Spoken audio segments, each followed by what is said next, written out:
Sorry, folks. I'll just kick off again. My name is Kate Follington. I'm the head of public programs and engagement here at the Victorian Archive Centre. I'm going to tell you a little bit about the program, so that you get a sense of what we're looking for in the program, what we hold here at the Archive Centre, and what sort of public records we actually have within the collection, just to manage your expectations, so that if you do apply, or after today, you might think that this is not a collection that's going to be of interest to you or really be compatible with your artistic practice. So it's really, I guess that's the point. The other thing that we want to achieve with the Creative in Residence program is to demonstrate to artists as best as we can potentially the value that the collection might have to creative practice and creative expression, and to encourage engagement with the collection. It's an historic collection. It's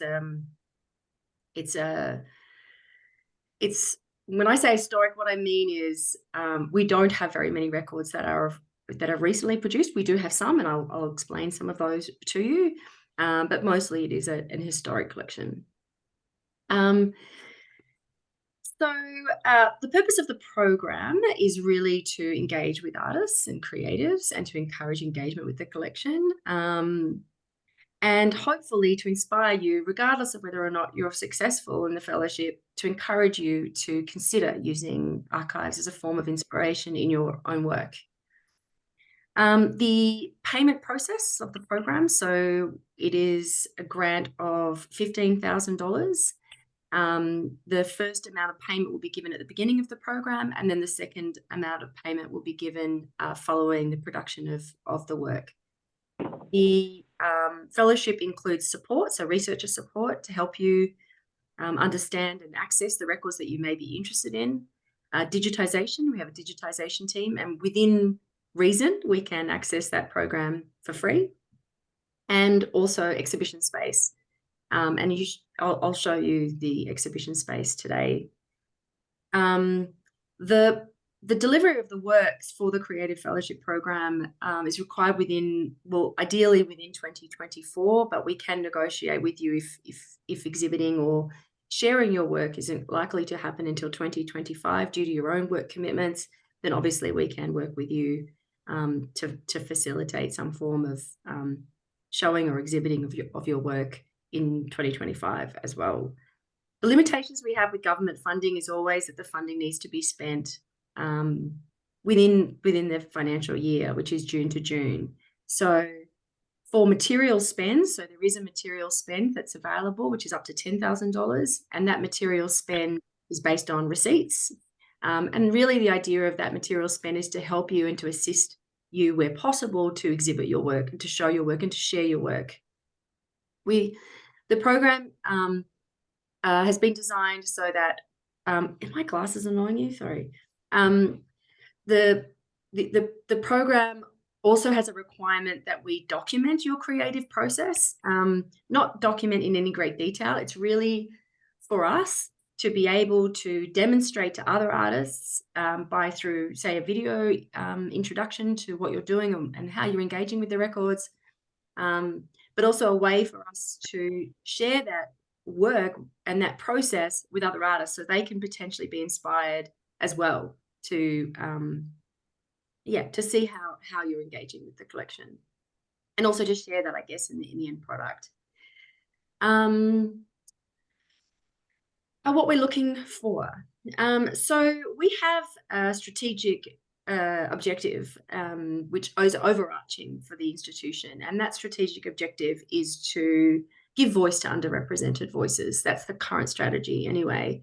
And so we focus our programs in those areas, in trying to profile historians who are doing research into the collection, who are giving voice to otherwise underrepresented communities. So we are interested in that. However, we're open to all artists and how you may interpret the collection based on your creative practice. We are particularly interested in applicants who want to recontextualize historic records for contemporary conversations. obviously there's lots of social change happening at the moment, and being able to perhaps hold a mirror to the past is always a great way to contrast how far we've come or how far we haven't come.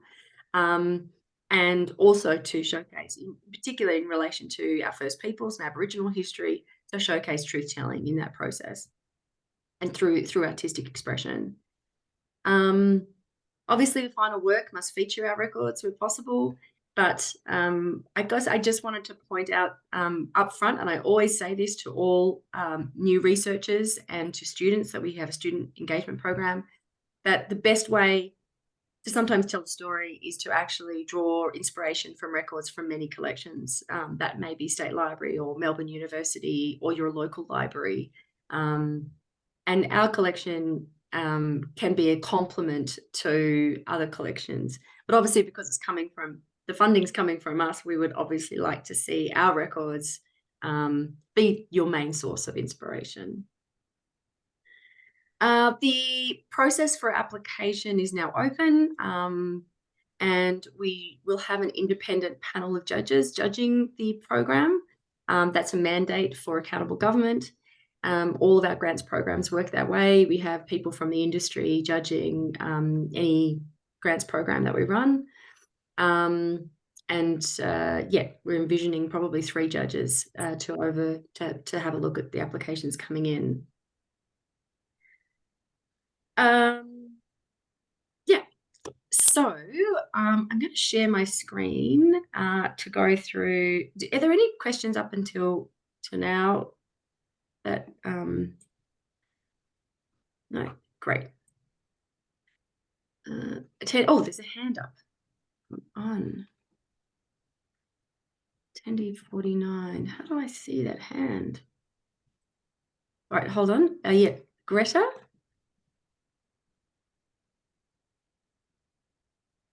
Did you want to talk, Greta? You can now. I've unmuted you.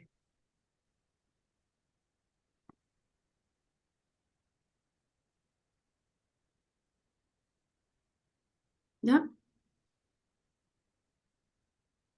Greta. All right, I'll keep going. Just allowing everybody to talk. If you wanted to. Allow to talk.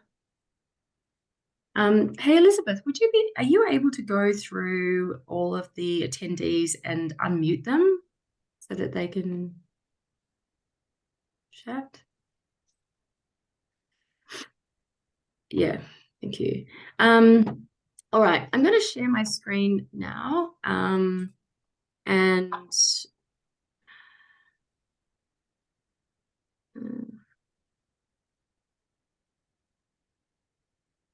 Are there restrictions around applicants who are currently doing PhDs? Good question. I'll let Elizabeth answer that one. Is there only one successful applicant? There is only one successful applicant. This is a pilot program. So the money we've received had approved to run the program will hopefully be repeated next year, but we'd like to leverage the program to potentially get funding for more, similar to how other institutions have done it. So this is really just to sort of kick it off and for us to better understand the needs of artists and ways that we can engage with artists.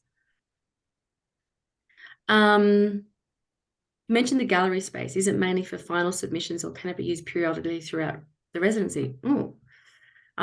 Daniel, I don't know the answer to that at this stage. The challenge is that the gallery space is only open between April and July next year. There are NAA, National Archives of Australia, exhibitions on either side of those. So we only have sort of a few months window to use that space next year. So I hope that helps you get an idea. I can book the space for the following year more easily, but next year the NAA have locked in a couple of exhibitions that are traveling around. All right. I'm going to just let Kate. Oh, yeah. I've just got a question. I've lost it now. Sorry, it's disappeared. It's if it's a team of 2, there to split the fee, but also the time, so 1.5 months equivalent each? Yes. Yes, I mean, we don't want to, basically we are open to cooperatives, so to teams submitting if you work together. And yes, you can use those 3 months as you wish. I also should mention that the 3 months is really an understanding that you're not going to be probably 3 months in at the archive centre. It's not a residency that allows you studio space to do your work. It's only a space that's going to allow you to do the research. And so you will have to find studio space to do the work elsewhere, unless you want office space, but that's basically all we have to offer. We don't have, we don't have otherwise creative spaces available. So we understand that splitting that time is going to be basically a combination of research on site for the records, and looking at the records and photographing the records or whatever you need to do, and then potentially doing the creative work at home, in your own studio spaces. So I hope that answers your question. You are able to split that time as you wish. Okay, so I wanted to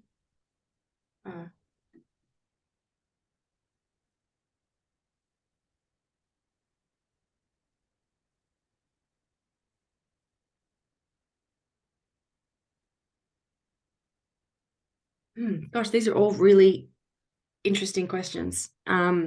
And very hard questions. I don't know that I can answer a lot of them. Yeah, they are really quite hard questions. Traditionally, fellowships have not been open to people who already have funding sources from, university programs. And that's, I know that the State Library of Victoria don't allow people to receive funding for a creative fellowship. From what I can recall from looking at their creative fellowship program, that it is a unique piece of work. I think I'll have a little think about that, because I think that will be an important question to answer for people who already are working on a substantial piece of work, and whether or not this could be an additional complement to that work. So for those people who have asked that question, I'm going to go back to my executive and just ask that question, and add it to the information page in the Creative and Residency program for you. I'm sorry I don't know the answer to that right now, but my gut feeling is no.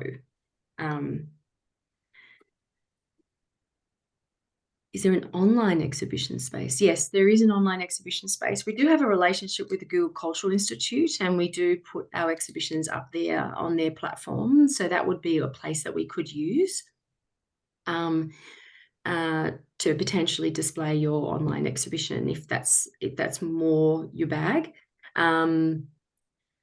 And we could use some of the funding for materials to also display that in the back gallery, and to somehow be able to share that publicly as well. So there's some options there.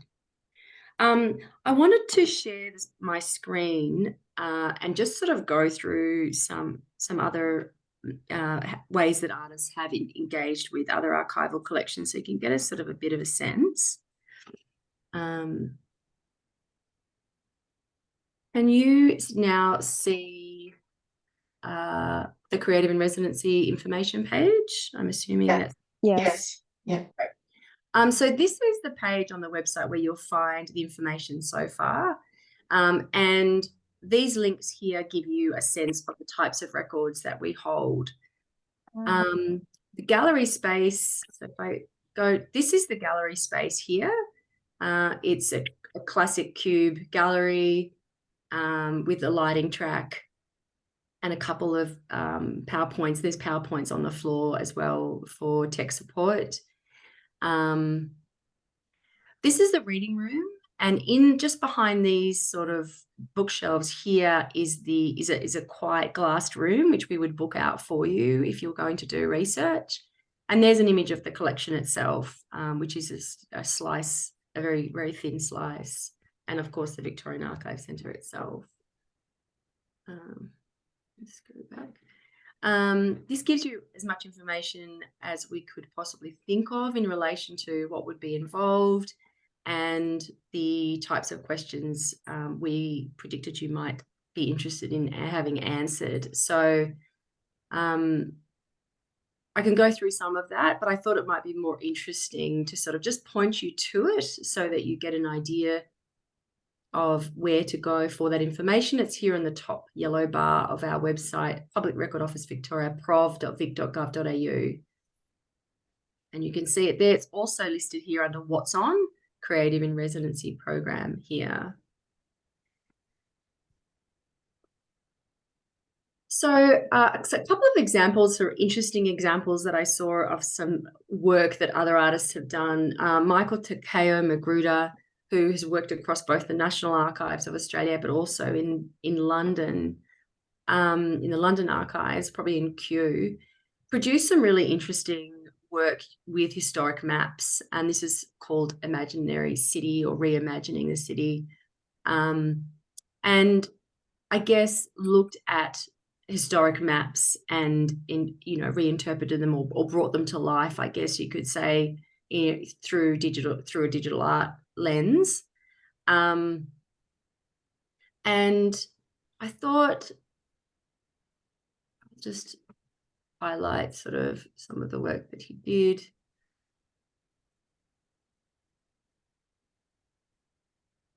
And so this is the original source map. And we have literally tens of thousands of these maps. One of the strengths of our collection is our maps and plans collection of Victoria, obviously, and of Melbourne more broadly.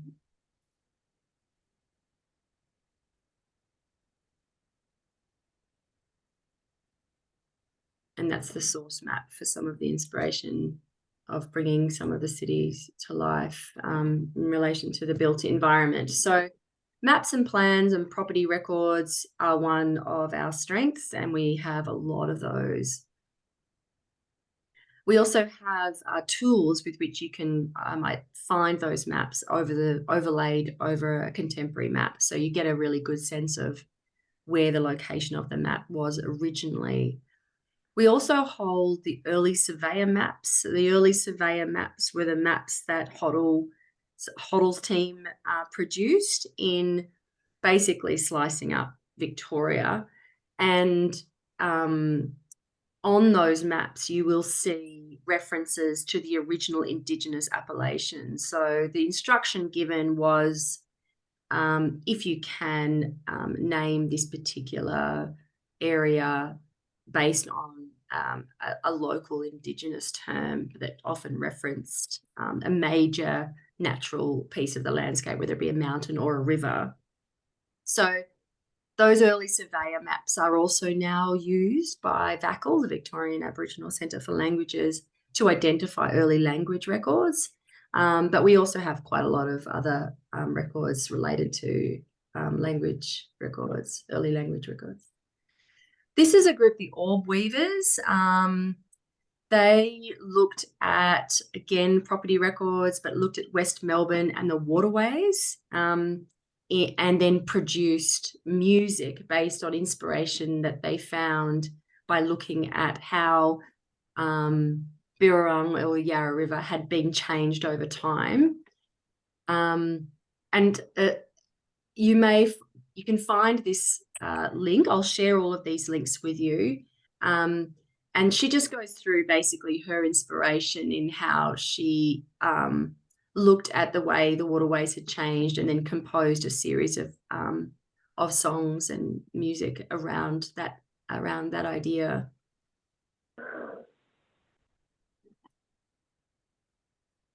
This is work by Judy Watson. Judy Watson's worked with the Queensland State Archives, and her exhibition is really through the lens of truth-telling. And it's called Skeletons. And she's produced both video work and visual artwork. So obviously multimedia presentation of the treatment of Aboriginal people in Queensland during the colonial period. And so her work is also really interesting. I just wanted to show you 3 different examples of 3 very different ways of using archives as a form of inspiration.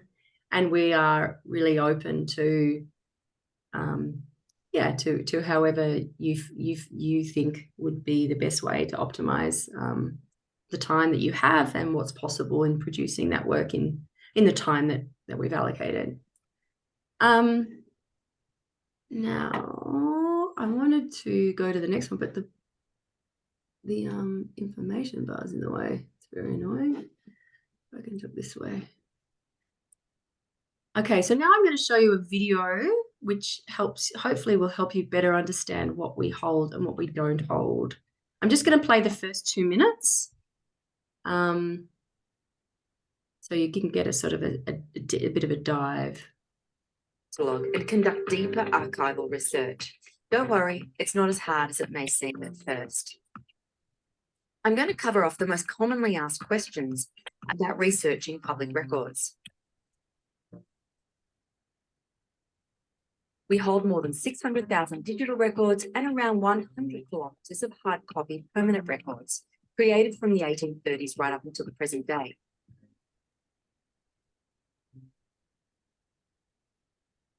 The term record is a catch-all to refer to physical items such as paper documents, files, photographs, negatives or film, or electronic items such as emails, PDFs or JPEGs. We don't hold personal diaries, personal letters and photo albums. Other archives and libraries do that. Public records of a personal nature are often closed for 75 years from their creation date. More recent records, such as those produced after, say, the 1980s or the 1990s, are often still held within the producing agency, although we do hold some, like Royal Commission records and people's wills and probate records. We offer dedicated search pages based on subject areas on our website for the most commonly asked questions. So my recommendation is to check here first and read the instructions and the time periods detailed on these particular pages.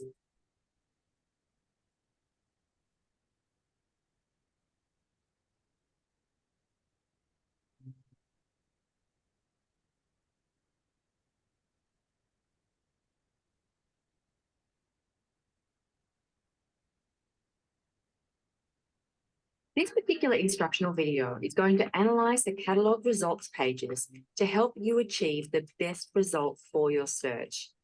Don't worry, you're not going to be deep diving into archival research tonight. That's okay. Yeah, so basically, yeah, just to sort of manage expectations, I'll just stop sharing for a moment. Just to manage expectations, whereas the State Library of Victoria would have personal letters and diaries, and lots of local libraries do too, based on individuals that might have lived in their area, that's not something that government records really tend to have. We do have records which help you find a narrative or help you see a story, and I will go through those in just a moment. But really, it's kind of a process of sort of having a bit of an idea of what you're looking for, and then us working with you and trying to help you find it.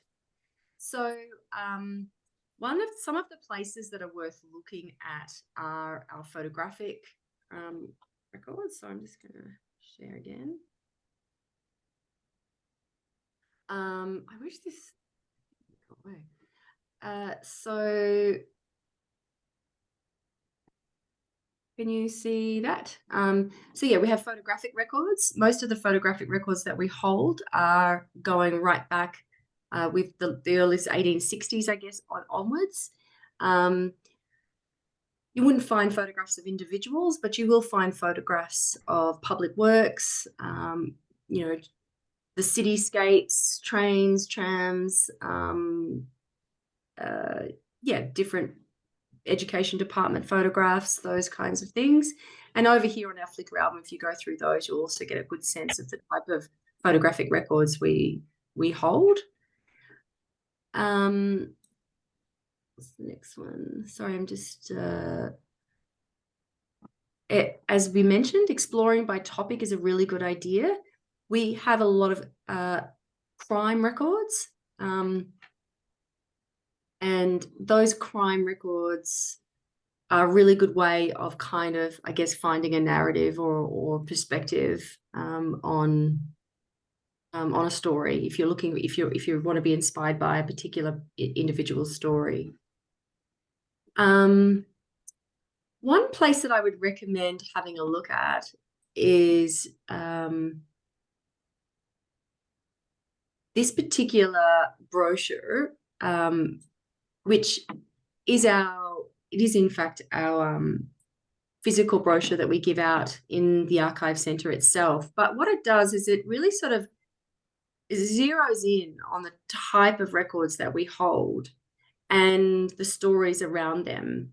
Because there's so many records, you know, millions and millions and millions of records, it's very hard to sort of summarize. But this booklet really sort of does makes a pretty good effort at summarizing the types of records that we hold and what you might get out of them from a story perspective or from a narrative perspective.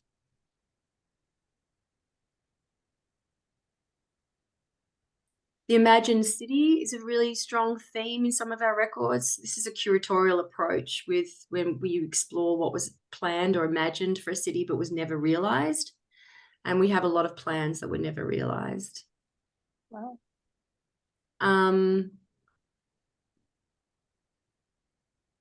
Royal Commission records are very interesting because they are one of the few records that are given to us immediately after the Royal Commission is closed. And that's because governments create the agency, which is the Royal Commission itself, but there's no physical location for all of the records that come out of a Royal Commission. So they end up coming to us immediately after the Royal Commission has closed. Many of the records in a Royal Commission honour the privacy that you know was expected by people who may have shared their testimony or their experience with the Royal Commission.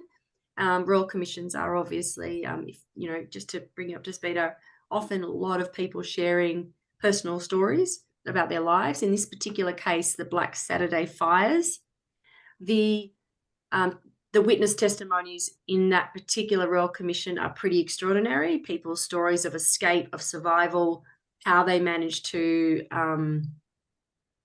get out of the fires alive, and why, you know, sometimes their loved ones didn't.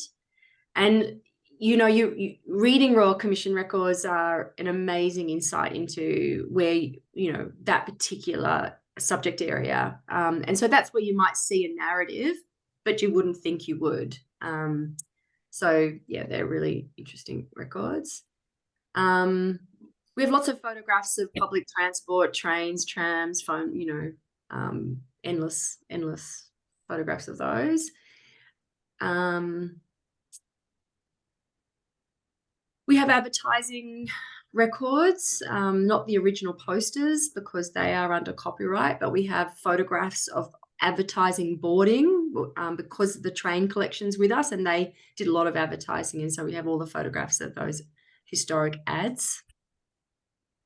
Propaganda, legislation, and how legislation gets passed, and often within the legislative correspondence records, correspondence are letters sent from individuals to government and government back to individuals, or it may be correspondence between committees that may be debating the pros and cons of a piece of legislation.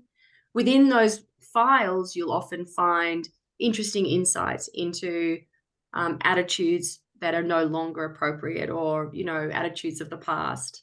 So they're also a really sort of interesting collection to have a look at.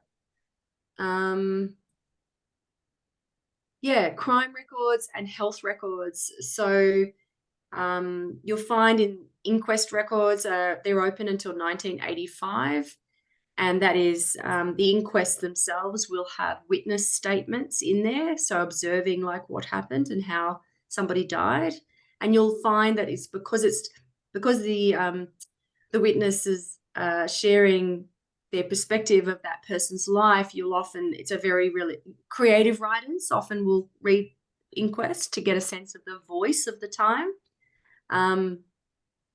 But also the crime registers where you've got the mug shots of people also give you an insight into how women were treated, how our queer community were treated. They are a way of kind of looking into what people were charged with in the past that would no longer be a chargeable offence today.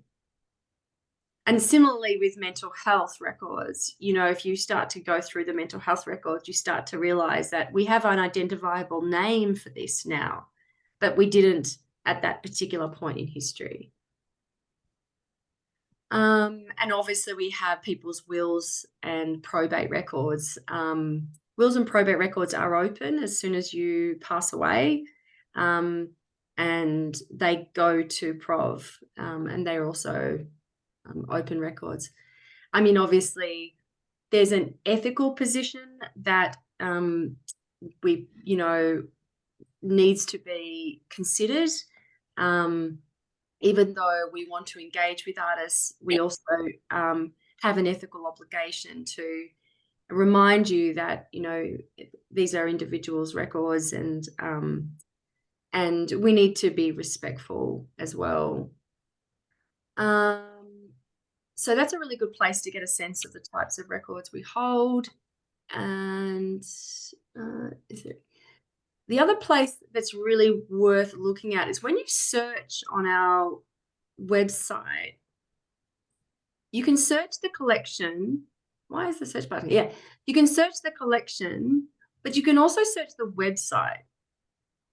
And the reason I'm pointing that out is because if you have a particular area of interest, it might be better to start searching the website, because that's where you'll search across journal articles, blog articles, announcement of new records, and you might find that there's an article already written about the type of records you find inspiring or creatively inspiring. And then by doing that, you'll identify where to find those records, and it will certainly help us help you do the research as well. All right, so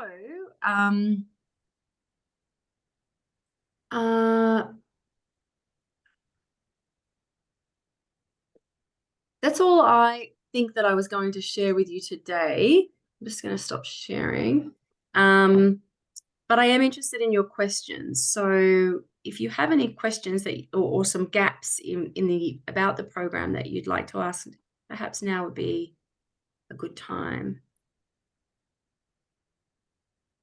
Okay, let's see if I can allow everybody to talk.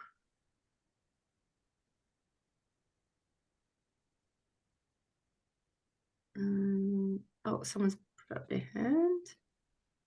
Hold on, I'll see if I can find the hand. I think it's me.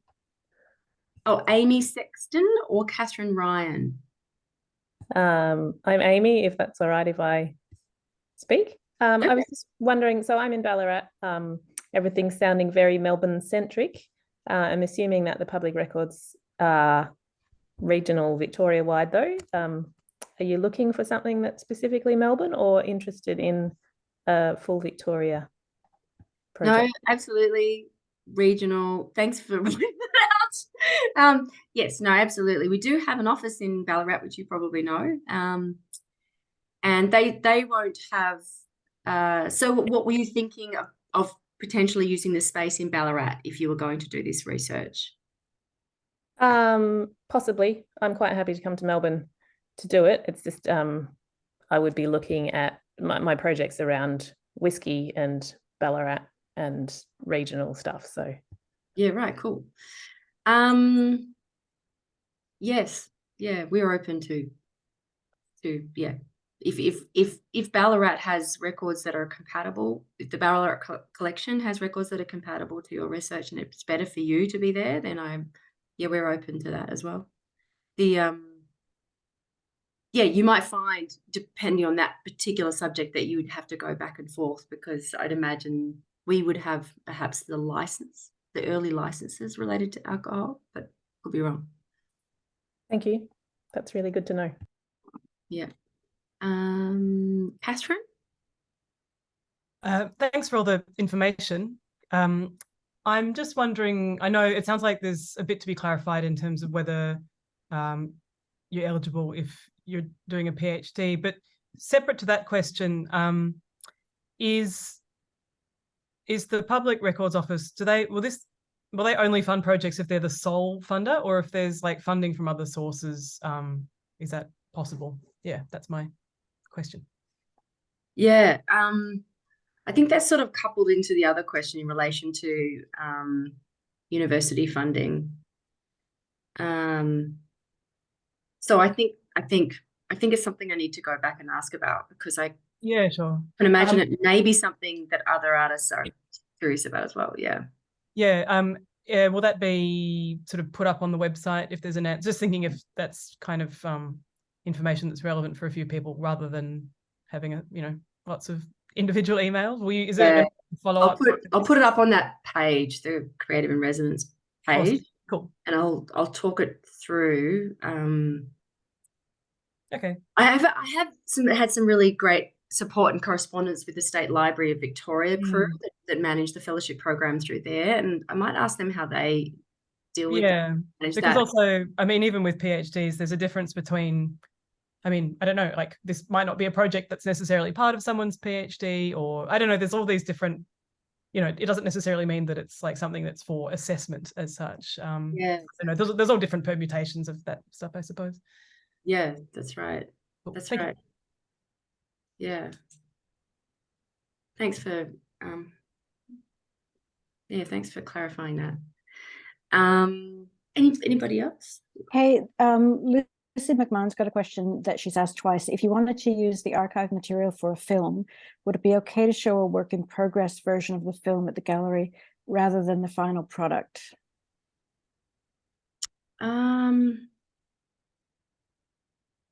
Because it's a long film, I'm imagining it's going to take Well, some time. yeah, I'll jump in. So yeah, I guess like the average turnaround for the film is a feature film. It usually takes about 3 years to, get a feature film financed to go through the post-production process and everything. But we could, like, I've worked on other projects where you've kind of got a little bit of council funding, and you do like a work in progress screening that is like, maybe a shorter version of the film, or a version of the film that doesn't have the final color grade and sound mix and things like that. And I just wondered if something like that if you guys would be open to something like that, or you really want the exhibition to be kind of the final work. Yeah, I mean, my gut instinct is that it's sort of the output would be complete and shareable. Which is something that we sort of would like to have, something that's fairly shareable, so that we can, I guess the win-win for us is a program that helps us explain the value of the collection to artists more broadly. So being able to demonstrate that value, that would be my gut instinct. Yeah. Okay, thank you. Happy to help you though if you need help with producing the film. My team also manage media inquiries. Oh, cool. Okay, interesting. Well, yeah, maybe I'll send you a separate email. Yeah, thank you. Sure.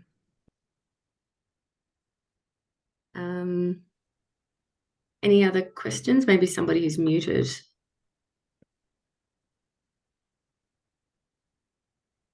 Allowed to talk. Ah, yes. Penelope? Hello. So yeah, what do you mean by shareable? Because I tend to create sort of immersive experience kind of based stuff, so more physical stuff. So by shareable, but I do document my work. So what do you mean by shareable? Well, just that, really. Documenting ways where we can, I guess, get a sense of how you're using the records in your creative practice, and then potentially, and then share that with the public in some way. So yeah, okay. So not just simply the outcome, but also the process. So it can be touched on in that way.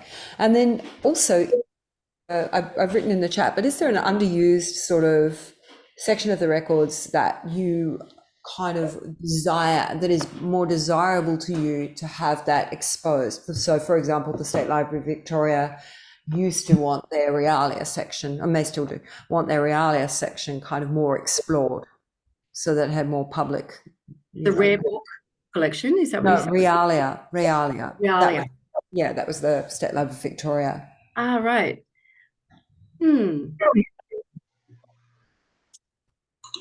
No, I know. No? Okay, cool. Just good to ask. Yeah. Look, yeah, there's a lot of records. Yeah, I've been there Some a of couple of times, so I have seen it's like, oh my gosh. the scale is pretty staggering. And the thing about the archival collection versus, say, the State Library of Victoria, they have quite significant visual records, and a lot of creatives are looking for those visual records. And we do have visual records, but they're not as sort of pretty. Yeah.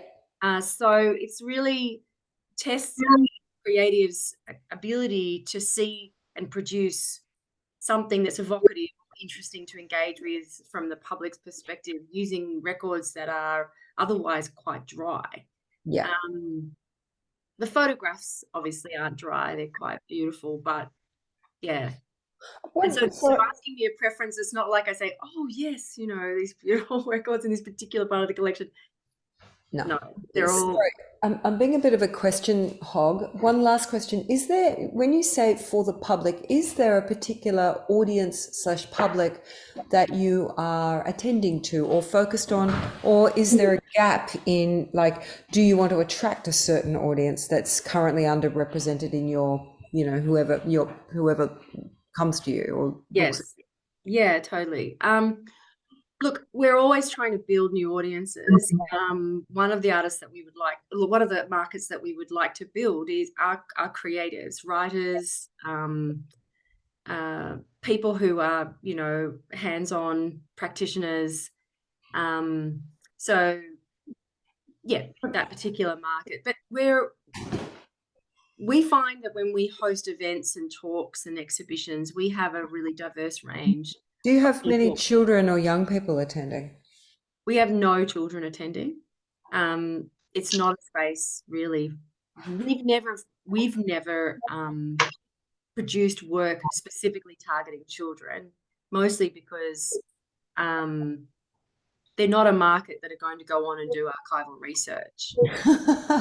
Not to say they may grow up, but yeah, we're not charging tickets to come through the door. We don't have a mandate to try and attract that particular market. Got it.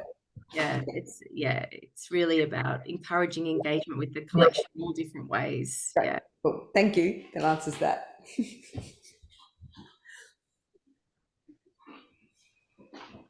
Any other questions? I had a question. I know my Yes. hand up. Okay. I think at the beginning you mentioned that you do podcasts and you want us to say document the process. The idea sort of that I have is somewhat like to utilize, say, social media during the process, you know, like obviously like YouTube shorts, and is it something that we have to keep private until the exhibition, or is it something that we can share our processes with as we go with the public? You know what I mean? To kind of get interest as well. And page interest. Like, do you have a social, like, would we use, say, your social media, or do we possibly create our own for that? We have social media channels, which we post content onto on a regular basis. If you're interested in following us, we're on Facebook and Instagram. Yeah. And Twitter. So yes, you know, we would happily encourage you to share the work that you're doing, regardless of whether you're in the fellowship or not.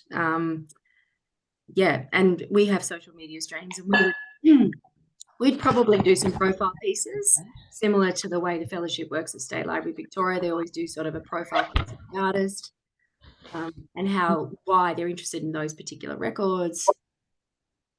Yeah. Thank you. That's all right.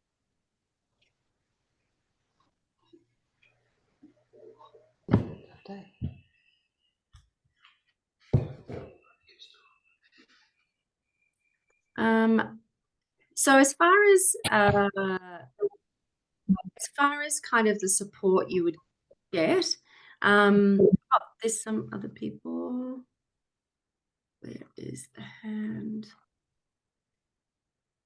It's me.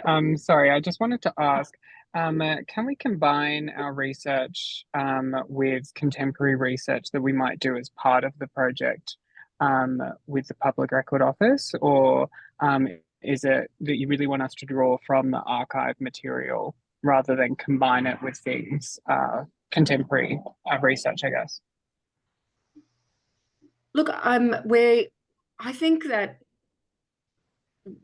we would encourage contemporary contextualization of the records, if that's, you know, how you would use that research, if that makes sense. Or am I understanding the question correctly? That there would be a contemporary lens based onto the historic record?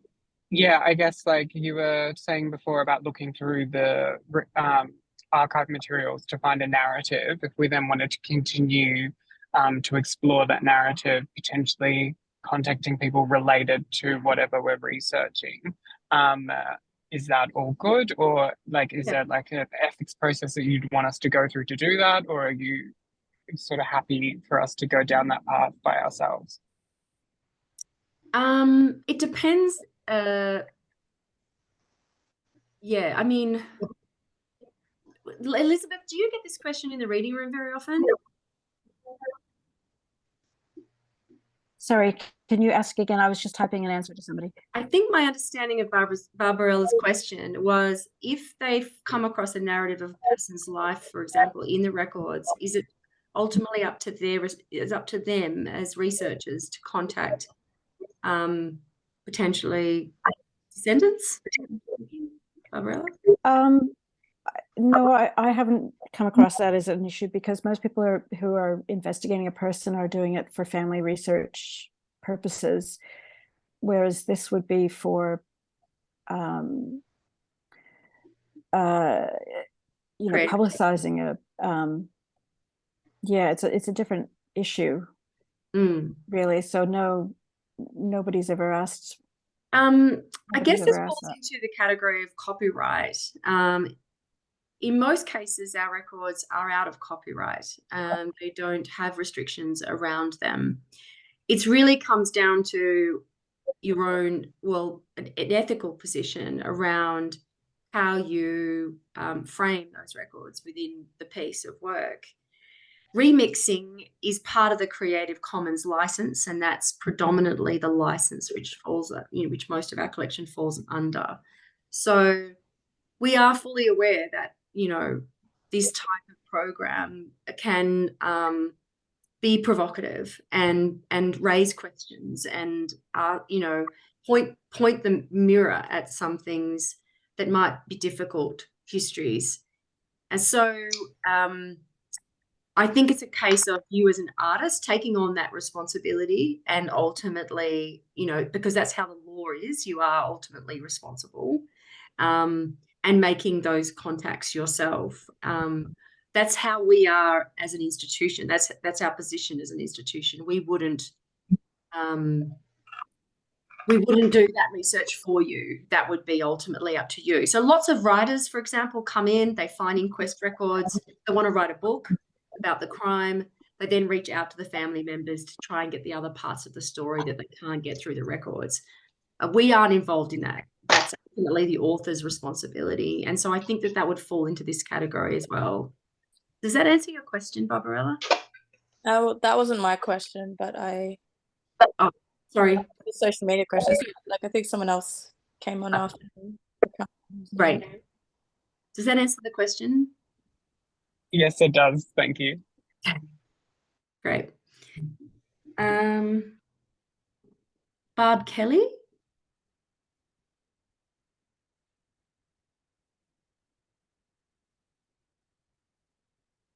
I have to unmute. Oh, that's fine. Barb Kelly, you've got your hand up. Did you want to ask a question? Trying to unmute. Is that right now? Yep. Oh, sorry. Sorry? I'm really keen to look at the closer settlement scheme in Victoria as it impacted on farmers in the Millewa, and I don't think anyone has done a really strong, deep kind of personal investigation of what happened to the families that were encouraged to live in a very dry part of Victoria and ultimately failed and lost all their money and It's kind of a really sad, tragic thing. Mm. And that's the one that I'm going to put to the creative residency, because I'm really keen to look at some of the letters that came in to the Royal Commission and the Boards of Inquiry in 1926 and 1927. I just wondered if you thought that was possible and if it's a reasonable type of project for what you're thinking. Yeah, look, we're open to all artists and all projects. I should say there's been lots of work on that series, and most of it's digitized, I think. Okay, well, I need to have a look, but I haven't read any publications as yet. I mean, lots of work in terms of accessing the records or providing the records. Yeah. But from an access perspective, I think they're all named. So you should be able to search by name.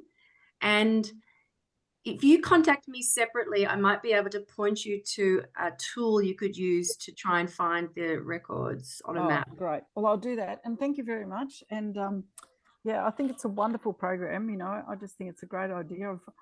I've been in love with Prov for a long time, but just in terms of my family, finding things out about my family, which is just incredible, really. Just specifically land records it was that I discovered, and wills and probate. So, yeah. Okay, thank you. No worries. Are there any other questions?